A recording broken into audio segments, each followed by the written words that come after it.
Es un honor compartir esta jornada y esta temática.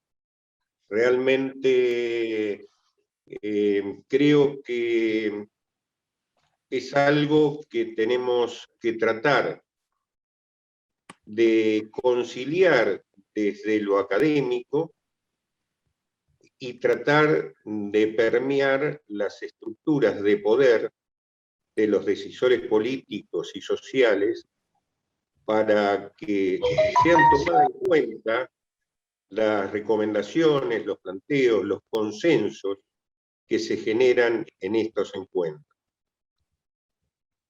Me parece que estamos en un momento de enorme dolor y enorme posibilidad de aprendizaje. Creo que esto no está siendo suficientemente analizado por esos decisores a los cuales yo hacía alusión,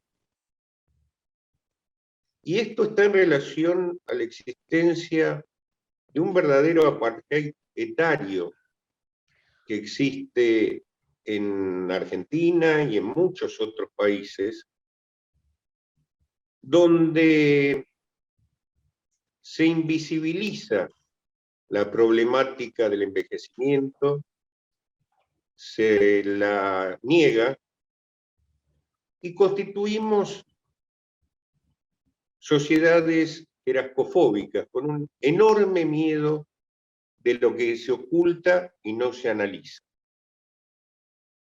Por eso creo que tratar de ver, no solo en términos críticos y autocríticos, lo que nos puede estar pasando a nivel de nuestra sociedad, sino ir un poco más allá, ver la transición que tenemos que generar hacia recuperar los canales de convivencia, los canales de subsistencia gregaria que tenemos los seres humanos, es un hecho fundamental. Todo esto lo estamos haciendo,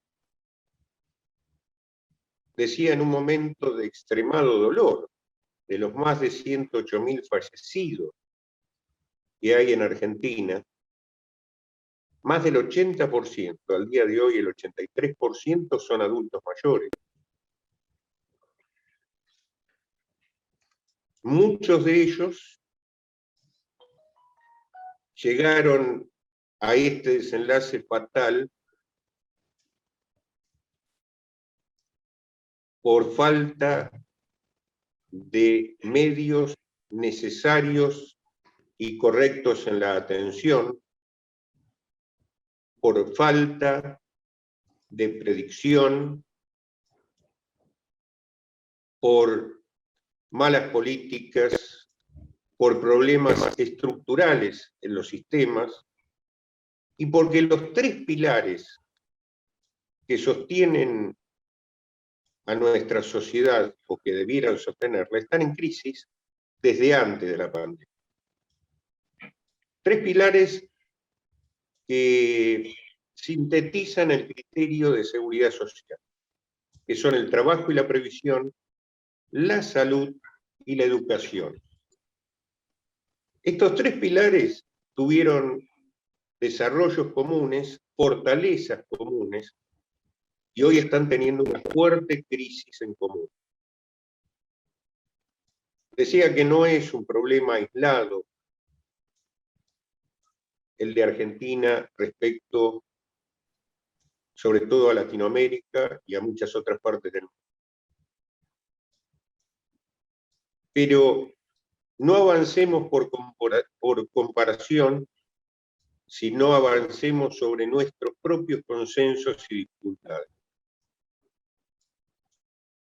Ese apartheid etario hace que se niegue toda la problemática, decía, respecto al envejecimiento, y que, en definitiva, se vayan aplicando procedimientos que no tienen que ver con el pensamiento crítico, sino con el razonamiento motivado.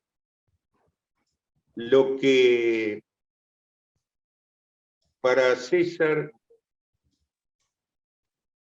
era el instrumento del gobernar, ver para dónde y cómo volaban las aves. Y creo que estamos en un modelo de improvisación, en un modelo que al negar el pensamiento crítico niega a sí mismo la posibilidad de rectificar conductas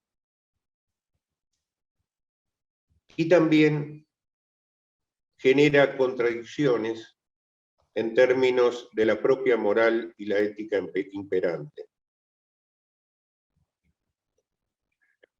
Cuando decíamos que este análisis,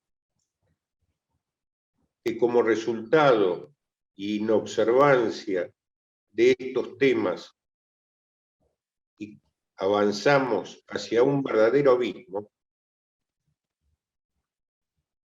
y hablaba de estos tres pilares, vemos que, por ejemplo, hablamos de políticas sanitarias desde casi una concepción ficcional. Ramón Carrillo solía decir que el primer medicamento es el alimento, y lo que hoy no tiene como provisión y posibilidad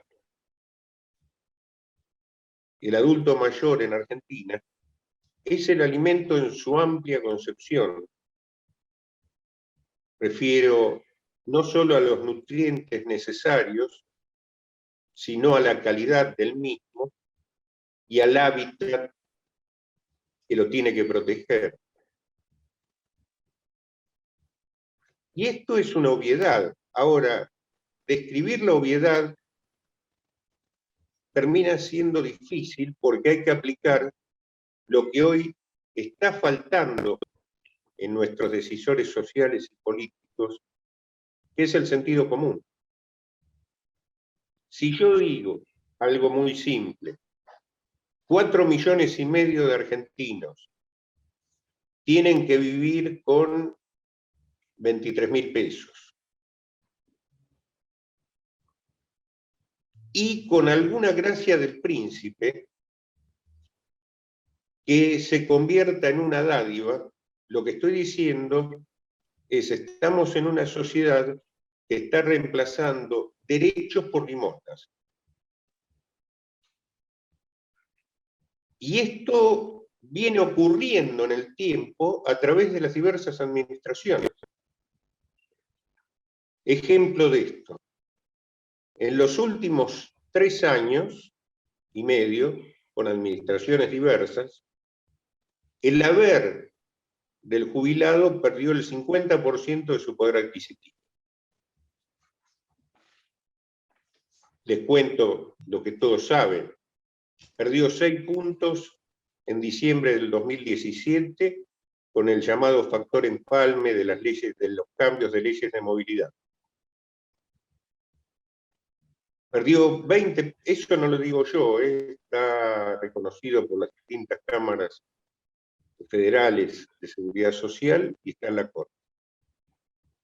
Durante el 18 y 19 perdió 20 puntos en relación con la inflación. Tampoco lo digo yo.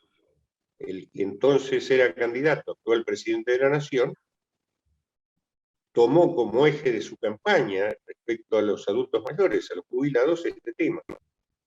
Y decía: se va a recomponer el haber, no bien asuma, vendiendo las LELIQ, cosa que no pasó en diciembre del 19. Los argentinos seguimos pagando los intereses de las LELIQ, y lo que sí ocurrió es que se suspendió aquella ley de movilidad que había dado tan malos resultados para los jubilados en 18 y 19, en el momento iba a generar cierta recomposición, porque era una fórmula que se basaba en la inflación. En el primer semestre del 19 se suspendió esa ley, y durante todo el año se dieron, durante el 20 refiero, se dieron reajustes hacia la baja en relación a la ley suspendida y en relación a la inflación. En diciembre se genera una nueva ley de movilidad que se dijo iba a recomponer el haber. Pero en definitiva no pasó tampoco, porque los reajustes de marzo y de junio fueron uno el 8 y el 12 el siguiente, 20%, con un 25% de inflación para el semestre. Pero más allá de estos números, el problema es que no vemos, y por eso refiero al para-COVID, los fenómenos que se van generando de deterioro en la población y de la aparición como una enfermedad social muy clara, la aparición de las conductas criminales según establecía Durkheim en las primeras definiciones. Y fíjense que en este proceso vimos que los viejos,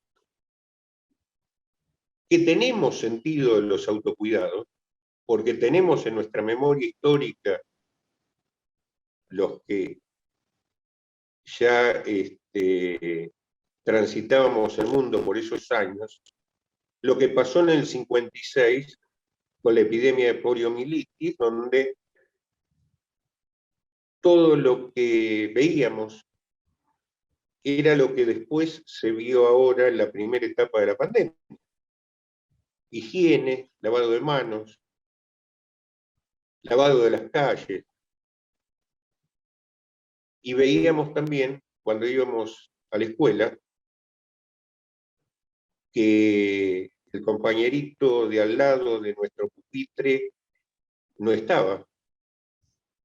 Y empezamos a ver los bastones canadienses, por lo cual eso lo tenemos bien incorporado. Ahora fíjense, los adultos mayores en plena cuarentena tuvieron que seguir trabajando, tuvieron que desafiar la cuarentena, tuvieron que violar la cuarentena, porque si no, no comían. Y recordemos el 3 de abril, cuando 1 millón tuvo que salir a la calle, pasar una noche a la intemperie, para cobrar los pocos pesitos que le habían quedado dentro del banco a partir del 20 de marzo. A veces esos hechos, que son floridos en el momento y que después desaparecen, nos están marcando un derrotero de muchas otras cosas. Durkheim decía que era esto como el flash de una vieja cámara de fotos. En la oscuridad nos encandilaba en un momento dado su luminosidad y luego desaparecía y seguía la oscuridad. Y estos hechos son los que cuando los vamos hilando, tenemos que ver cómo superarlos y cómo generar ese horizonte que hoy no se ve. Fíjense que, y en nuestra sociedad y en muchas otras, hicimos documentos allá por marzo del año pasado, contando lo que decían nuestros colegas, nuestros compañeros de Europa, de España, en mi caso trabajo con ellos desde hace muchos años, de lo que estaba pasando en las residencias. Y decíamos, y lo hice a través de cartas, de mails y personalmente, que era necesario tomar esta experiencia, ver por qué pasaba en el norte de Italia lo que estaba pasando, por qué las residencias de Madrid pasaba lo que estaba pasando, y por qué en Alemania no pasaba esto. donde la población era bastante similar y también lo eran las residencias. Y hablábamos de la necesidad de ver qué pasaba con quien ingresaba y salía de las residencias permanentemente. Es decir, necesitábamos seguir ese ejemplo que habíamos visto por ahí en Alemania, en algo de Portugal, de hacer testeos permanentes, con lo poco que se sabía en aquel momento, del personal. Nuestras residencias tienen un personal que fue heroico. Esa comunidad geriátrica fue heroica en esa etapa de la pandemia, y que muchos de ellos no están ni reconocidos como tan siquiera para ser vacunados como personal de salud. Tuvimos que dar toda una pelea en ese sentido. Y claro, personal que, y hablaría y feminizaría el término, porque hay una gran explotación de las mujeres en este sentido, que tienen que venir del segundo cordón del conurbano a trabajar, tomando varios transportes, que tienen que tener pluriempleo por la escasez de sus haberes, de sus sueldos. Bueno, eso no se controló. Cuando aparecía, y estuve todo el tiempo en los geriátricos, públicos y privados, cuando aparecía el síntoma, teníamos un 60, 70, 50, 30% de esa comunidad infectada. Llegábamos tarde. Esto en el primer periodo fue tan dramático que en el llamado AMBA, entre marzo del 2020 y el mes de junio, fines de junio del mismo año, el 39% del total de los fallecidos que había en el AMBA eran adultos mayores que vivían en residencias geriátricas o residencias de larga estadía, si queda más. ¿Y cuándo disminuyó ese número? Cuando se empezó a testear.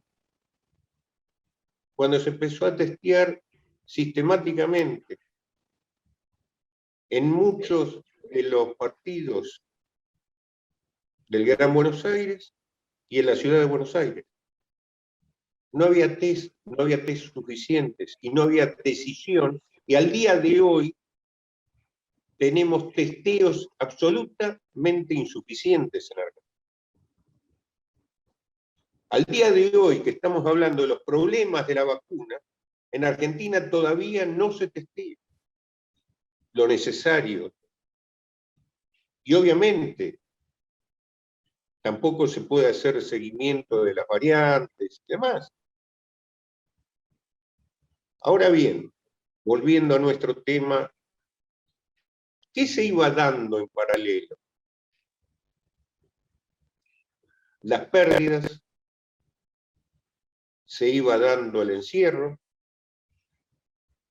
se iba dando la desvinculación, se iba dando fracturas emocionales, se iba dando lo que no se observa a veces en la salud física, porque otra de las cuestiones que a mí me llaman la atención, esos decisores políticos y sociales a los cuales refiero, lograron escindir lo inescindible. Dijeron, primero la salud física, resolvemos esto, después vemos cómo resolvemos la salud mental y después resolvemos la salud social. Un fenómeno. Un fenómeno. Es decir, una larga etapa tenemos de seres que terminaban en el cuello. La salud mental, las necesidades emotivas no existieron. Por salvar los cuerpos, como, insisto, si esto fuera escindido. Y obviamente lo social quedaba para resolverlo algún día, y sigue quedando para resolverlo algún día. Y siempre se habla de enfermedad cuando se menciona la palabra salud. Y precisamente nosotros tenemos que tratar de revertir este criterio. Porque fíjense, y ahora ato los dos temas que hablaba, el económico y el sanitario, cuéntenme quién puede con lo que cobran esos 4,5 millones de esa misérrima mínima de haber, consumir un alimento hiposódico, hipocalórico. Una sal de bajo contenido en sodio sale 10 veces más que una sal común. Un yogur hipocalórico sale 100 pesos.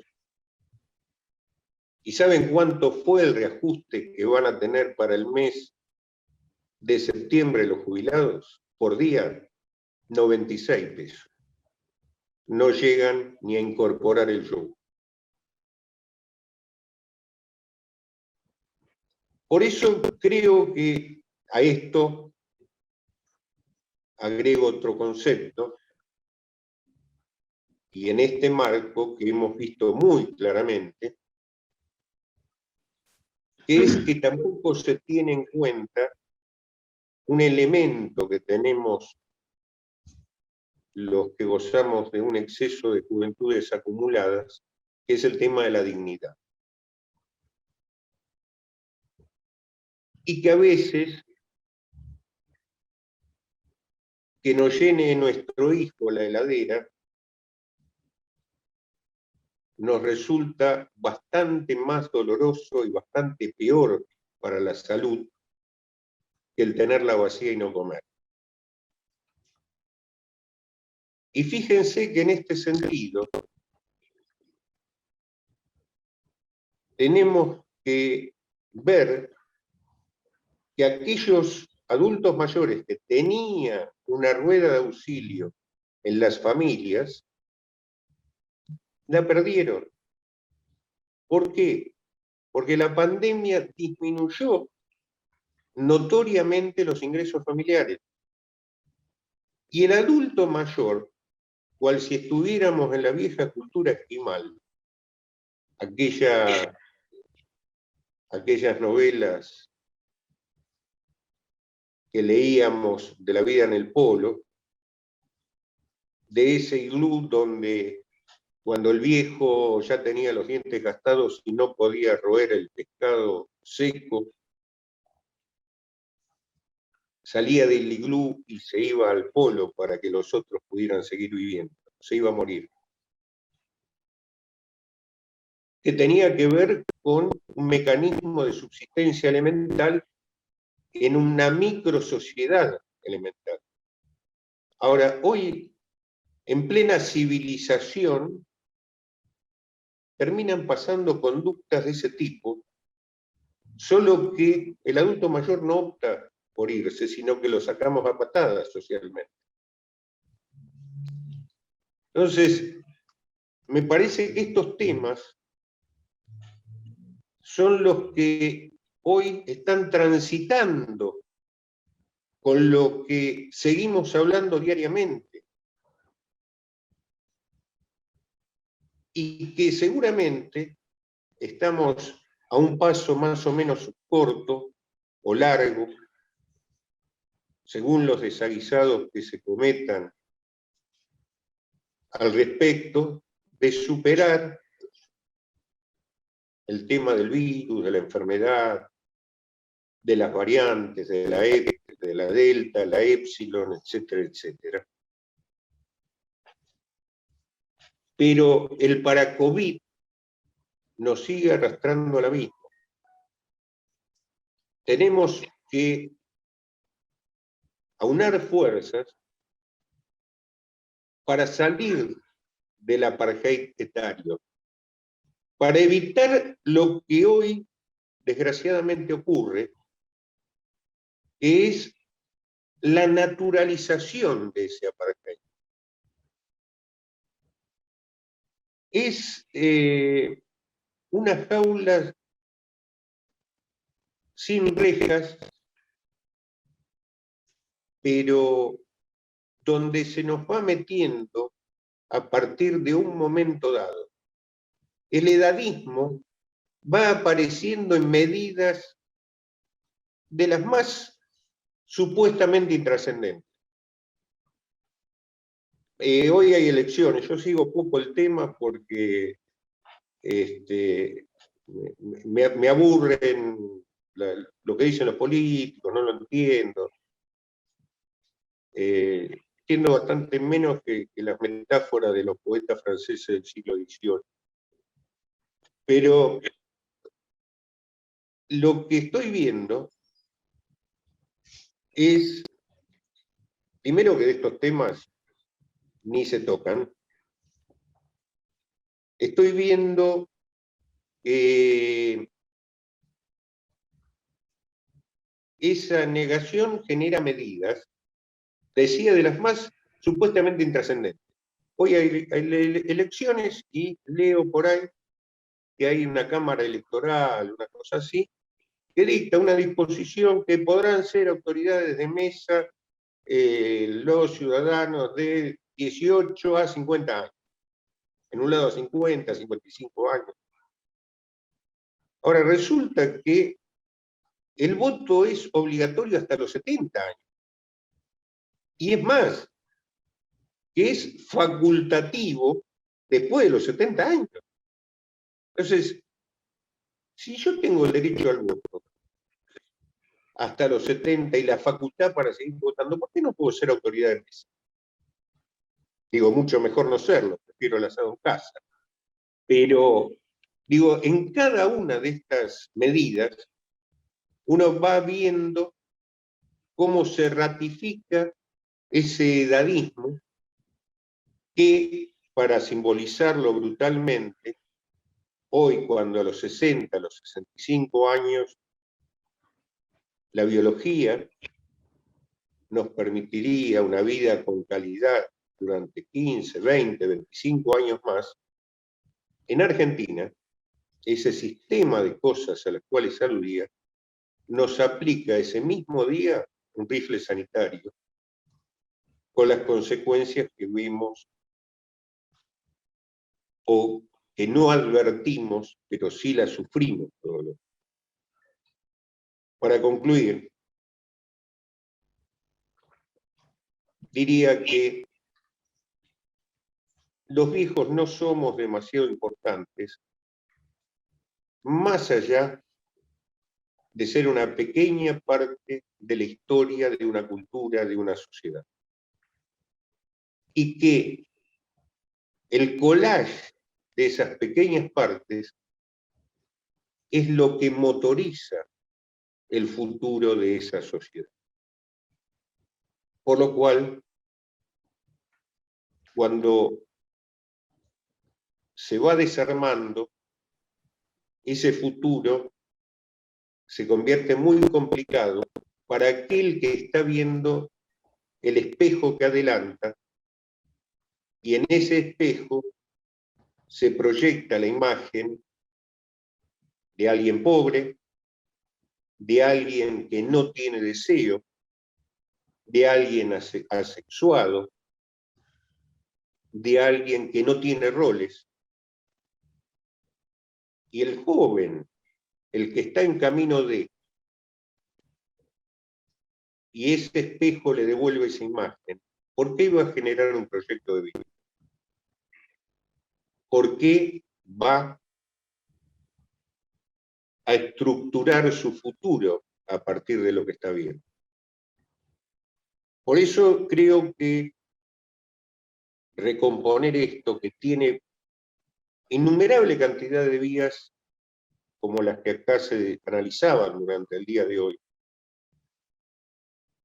algunas muy pequeñas. Hoy estamos tratando de que se reabran los centros de jubilados, por ejemplo.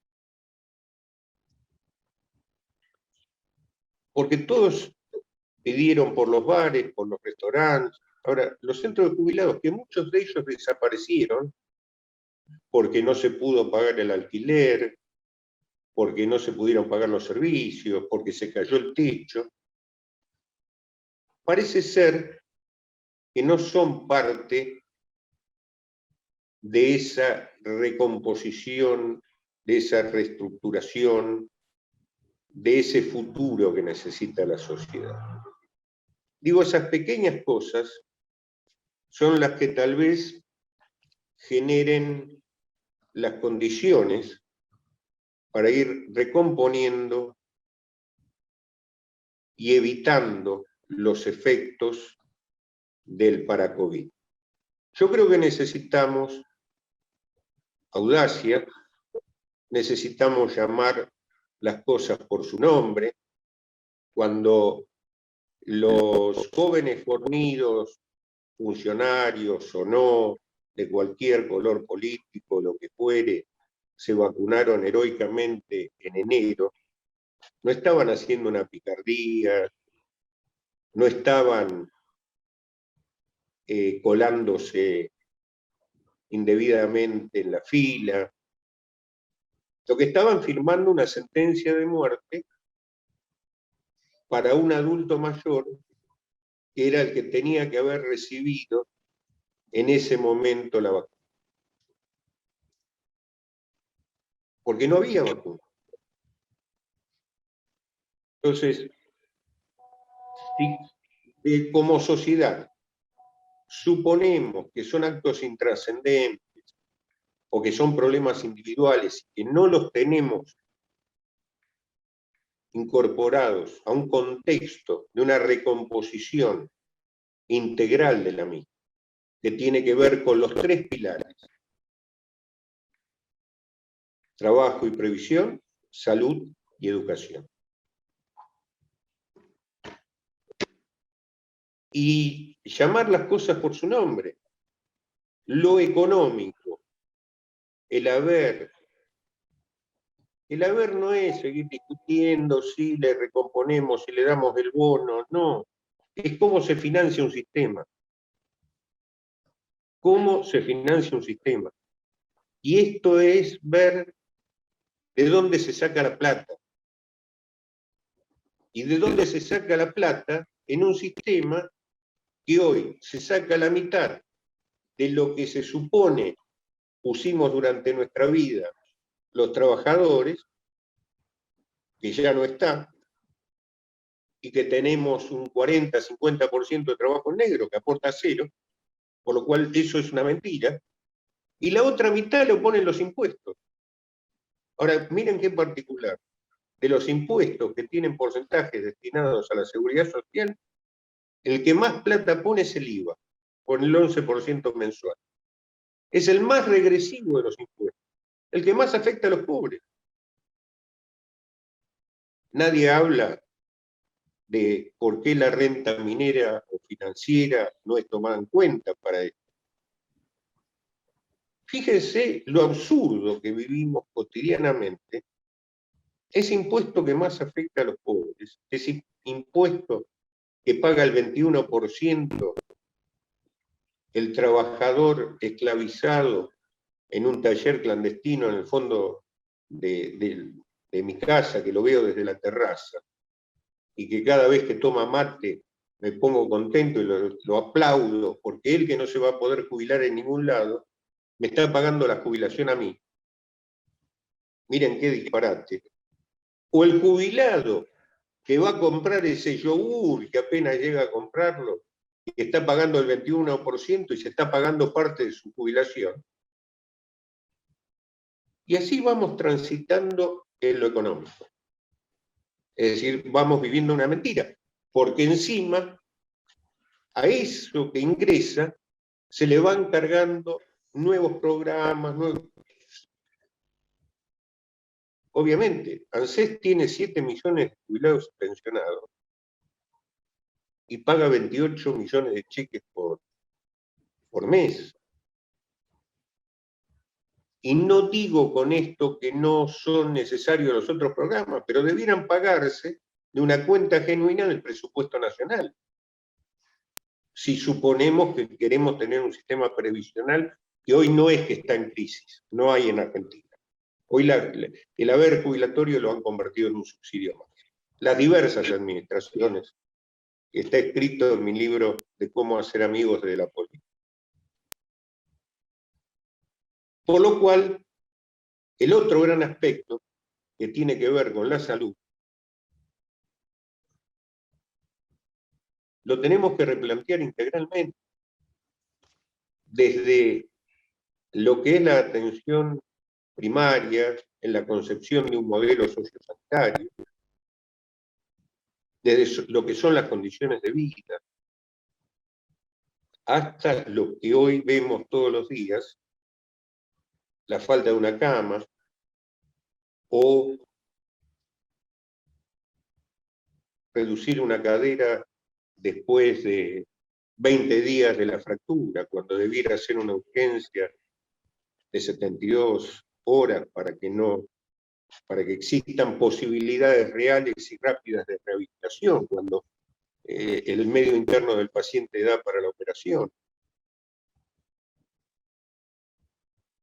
Esto hay que verlo integralmente, en todos los procesos, en todo lo que es inclusive indispensable, que son los problemas de la salud mental, que parece ser una cosa extrapolada. No tenemos hoy, en lo que es las residencias, ningún tipo de seguimiento. Ningún tipo de seguimiento. Porque no se pueden contratar profesionales, porque los profesionales son mal pagos, porque, bueno, le damos un ansiolítico al abuelo y seguimos para adelante. Tener un modelo de enfermedad como el que tenemos, en lugar de un sistema de salud, es tener un modelo caro, tener un modelo ineficiente e ineficaz. Por lo cual, esto también lo tenemos que replantear. Todo esto que le estoy comentando, lo hablo y lo he hablado con las autoridades de salud, de las jurisdicciones nacionales y demás, ¿no? No tengo problemas de no decir lo que pienso en determinado ámbito por determinadas circunstancias. Y el tercer pilar, y concluyo, la educación. La educación. Tengo una desgracia de mi inicio profesional de ser un antiquísimo maestro normal nacional. Y hoy no puedo tomar escritos, porque ni en la computadora pueden hacerlo, en los posgrados, porque no tienen sintaxis para redactar tan siquiera. Y esto no es la universidad, esto es el proceso educativo. Es una sociedad que tenemos que reconvertir y que en algún momento tuvo esa posibilidad que soy yo y seguramente muchos de ustedes, de tener padres migrantes cuasi analfabetos y poder llegar a haber hecho un par de carreras universitarias o doctorado y demás. Hoy que estamos viviendo, cuando el mundo es el mundo del conocimiento, un proceso donde esto está desvalorizado, no está atendido o no está interpretado como necesario. Por eso, todo esto es, creo, de lo que tenemos que transitar en el camino del para-COVID. Hacerlo con esperanza, hacerlo con ilusión, pero no desde un supuesto yamánico, no desde el razonamiento motivado, sino de un pensamiento crítico, de un pensamiento que necesite la construcción de los consensos democráticos a partir de la crítica. En definitiva, estamos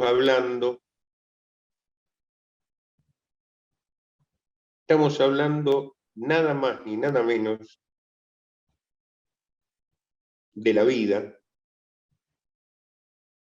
que Borges, y aclaro que nunca fui borgiano, pero nunca dejé de leer a Borges, decía, en definitiva, es un camino cuyo destino final es el anonimato. Solo que los mediocres llegan a. Les agradezco mucho.